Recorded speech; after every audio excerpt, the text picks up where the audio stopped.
everybody. Welcome back to another one of the Harbor.Church podcasts, second helping. Yeah.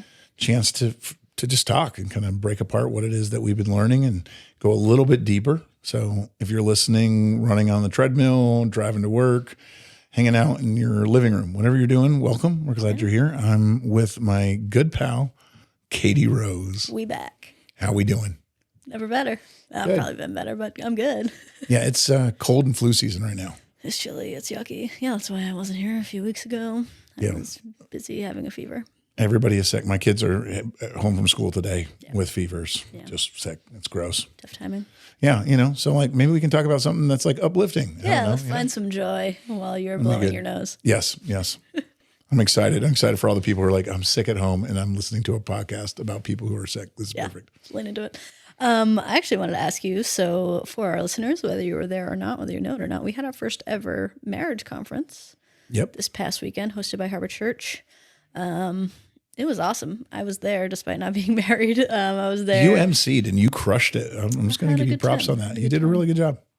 Any chance I get to lightly make fun of people, it's kind of my sweet spot, you know? Yeah, the word lightly is used maybe incorrectly there, but yes. For me, it was light. That's true. I can't be held responsible for how other people feel. They don't know how good they had it, how easy you took it. I could have been way meaner. That's true. But it was fun. And it went really well. We had Pastor Wes and his wife Jen come up as our guest speakers and ran a lot of the sessions. Some really good content. The Morrises out of Florida. Yeah, they did great. So whether they were there or not, the people listening right now, I kind of wanted to just ask you, as someone who has done this thing before, meaning marriage conferences, you've been to a few. I've been to a few. You are married, have been for a minute, you got kids, and also just kicked off a relationship series at Harbor, so it's all kind of intertwined. If I were someone listening who either was there or missed it entirely, what would you not want me to have missed? What's a big one or two takeaways of like, man, there's a nugget that I can apply to my marriage today, or maybe even broader than marriage? Yeah, well, I mean, I don't think there's any coincidences with God. So last week I preached on like how relationships fall apart, and one of the things I brought up was the unresolved conflict. And I said, there's this verse in the Bible where God says, even in the middle of worshiping me, if there's something in your heart between you and somebody else, stop what you're doing at the temple, go be reconciled, and then come back and worship. Yeah. And so I had brought that out, but I didn't get a really chance to talk about it too much in the message. It was just one of several points. And then the thing I loved that Wes and Jen really dove into, we did an entire session on forgiveness. Yeah. And I thought, man, how key is that? And that's not just a married thing, right? No, it's across the board. That's everybody. I mean, how many families the mom and the kid haven't talked because there's unforgiveness?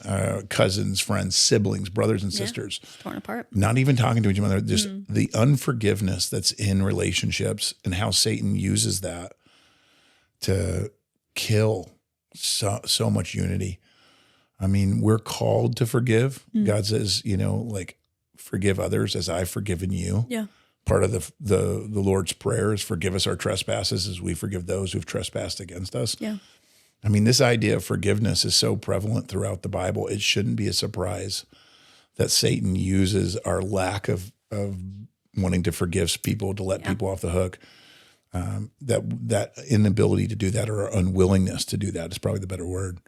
That's what he uses to ruin relationships. I thought that was probably the key part. There was a ton of great takeaways from the marriage conference and from Wes's message, but that part really resonated with me, and I'm glad they broke that down, kind of talked about forgiveness and what that looked like. Yeah, it was really good. I really enjoyed that part too.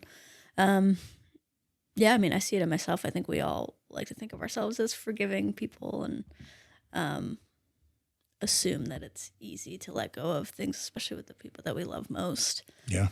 And yet, when you're faced, and it can be really small things or really big things, but like if you're holding on to any of that bitterness in your heart, whether you think so or not, it's coming out in the way that you treat people. So let's just real quick, for the people who are listening, like, I don't have that. You might have that and not even realize it. Like, and you can give some of your examples, but unforgiveness isn't just, I hate this person. Right. It can be, I'm just not wanting to talk to them anymore. I'm frustrated with them. Every time I think about them, it's a negative thought. Yeah. Or I've just allowed the relationship to die, right? Because I'm annoyed with them. They hurt my feelings. Yeah. They said something I didn't like. They did something I didn't appreciate. And so now I'm just kind of done with them. Yeah. And a lot of people listening would say, well, that's not me being unforgiving. It is. Mm-hmm. You're harboring something in your heart that is keeping you from wanting to be in relationship. Yeah. And whether you phrase it as unforgiveness or not, that's what God's talking about. It's like you're allowing something to get in the way of showing that person unconditional love. I think it's really easy to see with like coworkers or neighbors, people who maybe I don't want to be super close with anyways. And so not having a great relationship with them isn't really a bother to me. Yeah. But those are just proving grounds for what ends up happening inside of our own families with our best friends, like, man, I'm just kind of done with that person. I no longer have the motivation to show them love. So like for you, Katie, what's it look like in your own life when somebody has hurt your feelings? Maybe I think a lot of people think we're talking about like, oh, you're perceiving it wrong. No, they may have legitimately done something bad. Yeah. I'm not trying to absolve them of it. I'm just saying what comes up in your heart, what comes up in your mind when somebody does you dirty, when somebody lies about you, gossips about you, steals something from you, betrays your trust, whatever that looks like. Yeah. Unfortunately for me, and unfortunately for you, you've for sure observed this if you haven't experienced it directly, but I get cold. I just shut off. I withdraw from that person. And it's, well, I've never done anything wrong to you. well, yeah, I've never had anything to forgive for you, so it wouldn't be a problem. But I know you've witnessed it at the very least. And I like, it's embarrassing, honestly, when I look back on ways that I have acted that I would consider completely outside of my character based on how I see myself and how I think God created me to be. Or who I want to be. And who I would like to be and how I would describe myself. And yet when I am harboring any kind of unforgiveness, all of a sudden the Katie Rose that I see as loving and kind and gracious becomes cold and withdrawn and like mean. Yeah. Yeah. Or I don't like to admit that, but it's true. For me, I would know, I know that it's something, there's something in my heart when I become critical. Like if you and I are good and I'm happy with you, I'm like, oh, that's just Katie. And like I'm much more gracious, right? Yeah.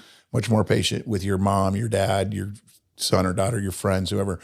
They screw up, they're annoying, they do something and you're in a good spot with them. You're like, oh, okay. They're just going through a bad day. They're just, you'd be forgiving normally. Much more forgiving, much more gracious. Yeah.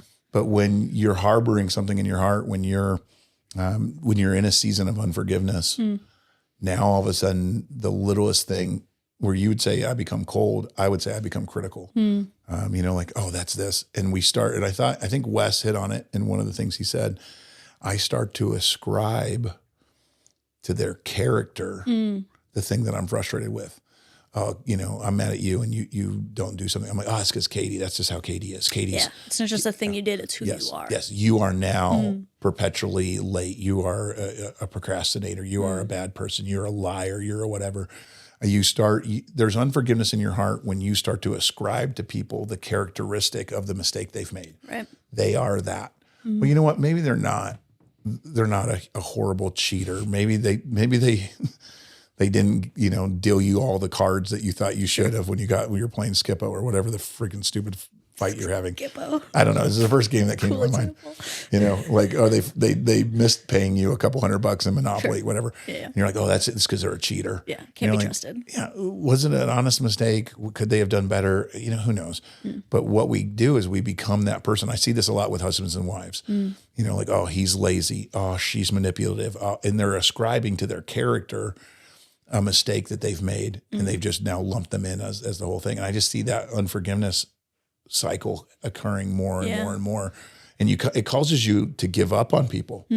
Like I've given up on my neighbor. He's just he's a jerk. He's never going to bring back my shovel that he borrowed. So he's a thief and he's lazy and he's whatever.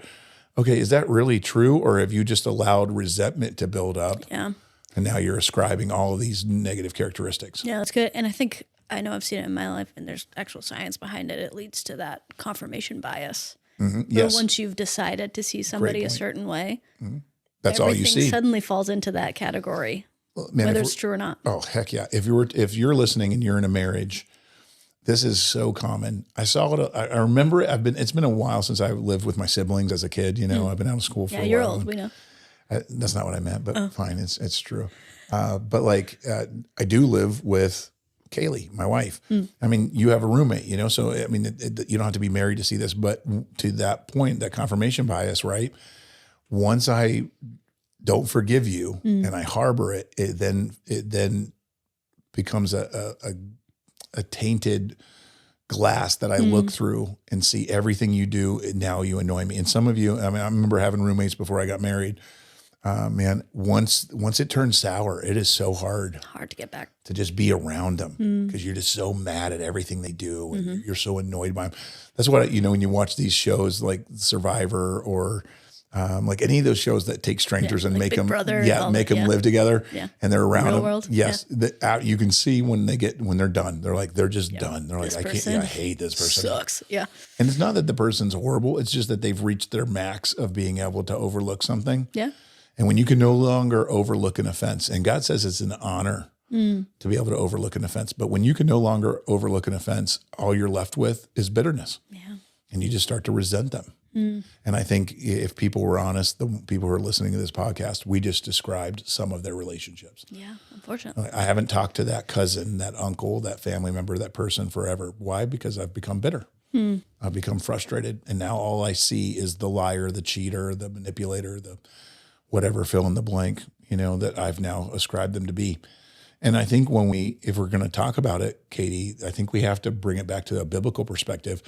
When you and I are talking about being willing to forgive those people, we are not saying that person isn't broken or that, if you have somebody that lied about you and gossiped about you, for you to forgive them isn't saying, oh, they didn't really do that. Yeah, or that was okay. Yeah, I'm not saying it's okay, and I'm not saying it didn't happen.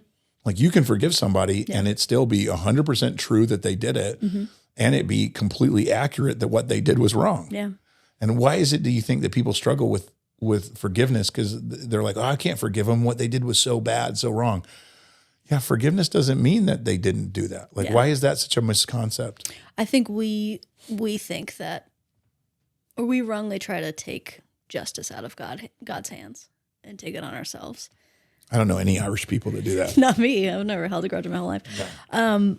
But truly, I think that's the root of it, is if we don't trust that God is in charge of right and wrong, and it's not my job for people to pay for their mistakes and to make sure that they do. Oh, yeah. I'm the judge, the jury, and the executioner. Yes, yeah. But we do take that. We try to take that back from God and decide that we're in charge. And it is a lack of trust. It's not trusting him. It's not understanding the depth of grace that we've received.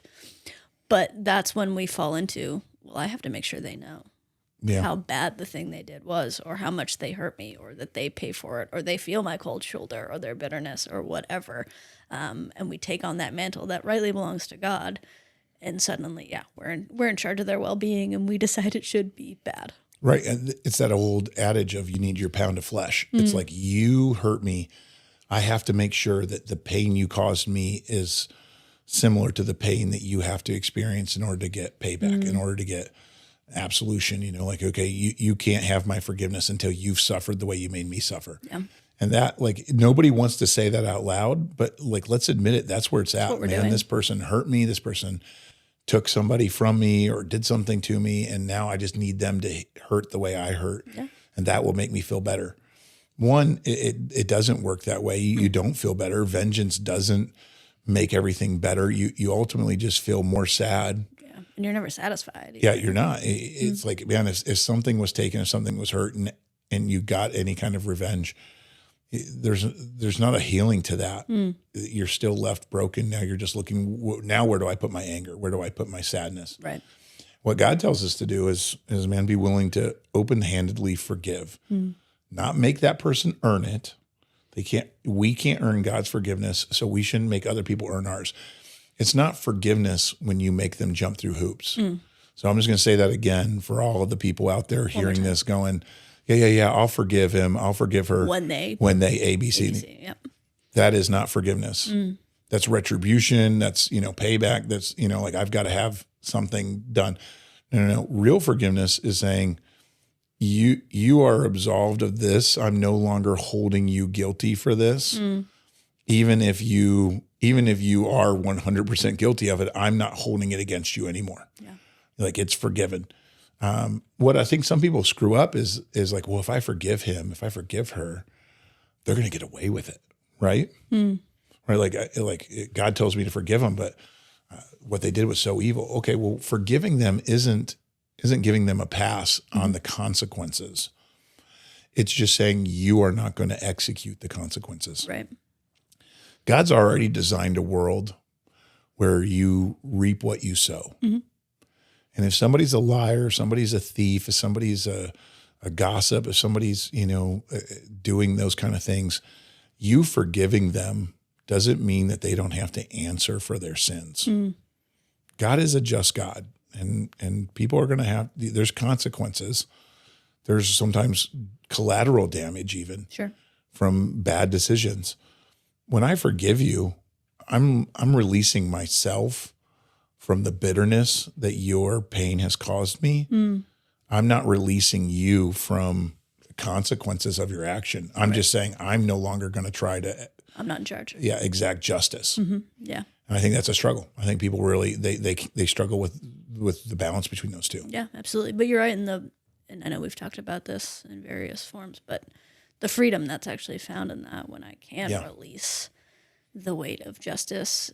I've heard it, maybe even you're the one that said it, but I've heard a lack of forgiveness described as drinking poison in hopes that the other person dies. Yeah. It's like, I'm actually just the only one carrying all of this burden and hatred and bitterness, and it's making me a worse person. It's making me not like myself. It's making me feel heavier emotionally.